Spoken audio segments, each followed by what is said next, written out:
Latar belakang dari konferensi inter-Indonesia tidak bisa dilepaskan dari kondisi politik keamanan Indonesia setelah Indonesia merdeka. Konflik antara Indonesia dan Belanda terjadi karena Belanda ingin menguasai Indonesia kembali dengan membawa tentara sekutu ke Indonesia. Kedatangan dari tentara sekutu ini sebenarnya disambut baik oleh Indonesia. Namun, karena pasukan sekutu dibonceng Nica, maka Indonesia berbalik memusuhi tentara sekutu. Akibatnya, berbagai pertempuran pun terjadi di beberapa wilayah di Indonesia, di antaranya sebagai berikut.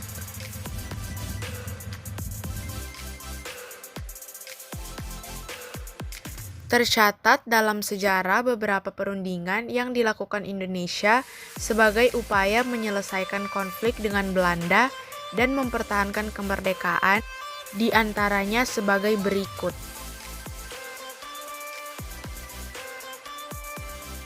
Politik divide et impera yang kembali diterapkan oleh Belanda menjadi tekanan tersendiri bagi Indonesia. Hasil perundingan Linggarjati dan perundingan Renville mengakui asas federal sebagai dasar membentuk negara federal di Indonesia merupakan bentuk tekanan yang dilakukan oleh Belanda. Kedua hasil perundingan tersebut hanya mengakui secara de facto kekuasaan Indonesia atas Sumatera, Jawa, dan Madura. Hal ini membuat wilayah Republik Indonesia menjadi semakin sempit. Tekanan lainnya adalah diselenggarakannya Konferensi Malino. Konferensi Malino sendiri berlangsung sejak tanggal 15 hingga 25 Juli 1946 di Sulawesi Selatan atas prakarsa Dr. H.J. Van Mook. Hingga akhirnya terjadi konsensus awal untuk menyelenggarakan konferensi inter-Indonesia sebagai upaya untuk menghadapi Belanda di konferensi Meja Bundar. Tujuan diadakannya konferensi inter-Indonesia adalah sebagai berikut. Yang pertama, melakukan kerjasama dengan BFO untuk melawan Belanda. Dan yang terakhir, menyatukan pendapat antara RI dan BVO dalam menghadapi Belanda pada konferensi KMB. Tokoh-tokoh yang terlibat dalam konferensi inter-Indonesia. 1. Pihak Republik Indonesia. Pada konferensi inter-Indonesia, pihak Indonesia diwakili oleh para pemimpin Republik Indonesia seperti Presiden Republik Indonesia Insinyur Soekarno, Ketua Delegasi Muhammad Hatta. 2. Pihak BFO. Adapun pihak BFO diwakili oleh tokoh-tokoh sebagai berikut. Sultan Hamid II dari Pontianak, anak Agung Gede Agung. Lokasi dan waktu terjadinya konferensi inter-Indonesia. Melalui rapat pertemuan dari Republik Indonesia dan pihak BFO, disepakati oleh konferensi inter-Indonesia dilaksanakan 2 kali, yaitu sebagai berikut.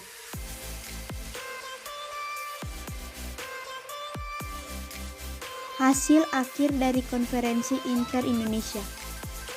Hasil akhir dari konferensi inter-Indonesia terbagi menjadi 2, sama seperti yang sudah disepakati Republik Indonesia dan pihak BFO, yaitu 1. Hasil konferensi inter-Indonesia 1. Disetujui bahwa nama untuk negara Indonesia Serikat adalah Republik Indonesia Serikat. Negara Republik Indonesia Serikat dikepalai oleh seorang presiden konstitusional dan dibantu oleh menteri-menteri yang bertanggung jawab kepada DPR. Nantinya akan dibentuk sebuah Dewan Perwakilan Rakyat dan sebuah negara bagian atau senat. Pemerintah federal sementara akan menerima kedaulatan dari pihak negara Belanda maupun pihak Republik Indonesia di saat yang sama. 2. Hasil konferensi inter-Indonesia 2. Dibentuknya panitia persiapan nasional yang bertugas menciptakan suasana kondusif baik sebelum maupun sesudah konferensi Meja Bundar diadakan. BFO mendukung tuntutan RI tentang penyerahan kedaulatan tanpa syarat apapun dan tanpa ikatan apapun, baik politik maupun ekonomi.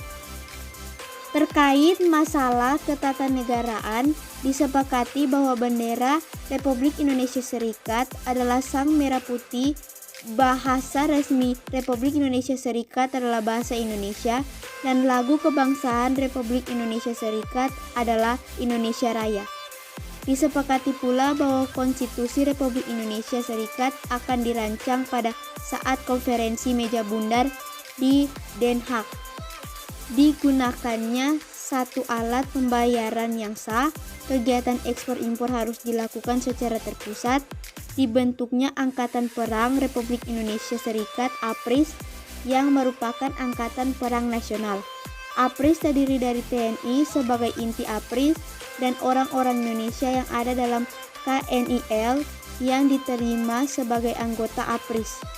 Masalah pertahanan negara adalah semata-mata hak pemerintah Republik Indonesia Serikat, dan karena itu masing-masing negara bagian tidak mempunyai angkatan perang sendiri. Dampak Konferensi Inter-Indonesia. Yang pertama, dampak dari segi politik. Konferensi Inter-Indonesia menegaskan bahwa kondisi politik dalam negeri Indonesia sangat kondusif menjelang konferensi meja bundar. Hal ini ditunjukkan dengan adanya konsensus nasional antara Republik Indonesia dan BFO terkait dengan berbagai pokok permasalahan yang akan dibahas di konferensi meja bundar. Selain itu, konferensi Inter-Indonesia juga merupakan pembuktian kepada dunia internasional termasuk Belanda bahwa Indonesia bersatu padu dalam upaya mencapai cita-cita dan tujuan. Hal lainnya adalah dibentuknya delegasi Republik Indonesia untuk konferensi meja bundar di Den Haag yang terdiri dari ketua delegasi yaitu Muhammad Hatta dan anggota-anggotanya yaitu Muhammad Roem, Mr. Supomo, Leimena, Aris Sastroamidjojo, Juanda, Sukiman, Sumitro Jojo Hadikusumo, Pinggo Dikodo, Sujono Hadinoto, Simat Kupang, dan Sumardi. Adapun delegasi BFO pada konferensi meja bundar di Den Haag diwakili oleh Sultan Hamid II. Kemudian yang kedua, dampak dari segi ekonomi. Konferensi Inter-Indonesia yang berlangsung 2 kali ini juga memberikan dampak dalam bidang ekonomi, yaitu mulai digunakannya satu alat pembayaran yang sah. Selain itu, kegiatan ekspor impor dilakukan secara terpusat. Hal ini merupakan bagian dari upaya memperoleh pengakuan kedaulatan dari dunia internasional dan membangun Indonesia. Kemudian yang ketiga, dampak dari segi pertahanan dan keamanan. Adapun dampak dari segi pertahanan dan keamanan adalah terkait dengan pembentukan Angkatan Perang Republik Indonesia Serikat beserta komponen pembentuknya. Angkatan Perang Republik Indonesia Serikat adalah Angkatan Perang Nasional yang berfungsikan TNI dan orang-orang Indonesia dalam KNIL yang diterima sebagai anggota APRIS. Yang keempat, dampak dari segi ketatanegaraan. Di bidang ketatanegaraan disepakati bendera, bahasa, dan lagu kebangsaan Republik Indonesia Serikat, yakni Sang Merah Putih, bahasa Indonesia, dan lagu kebangsaan Indonesia Raya.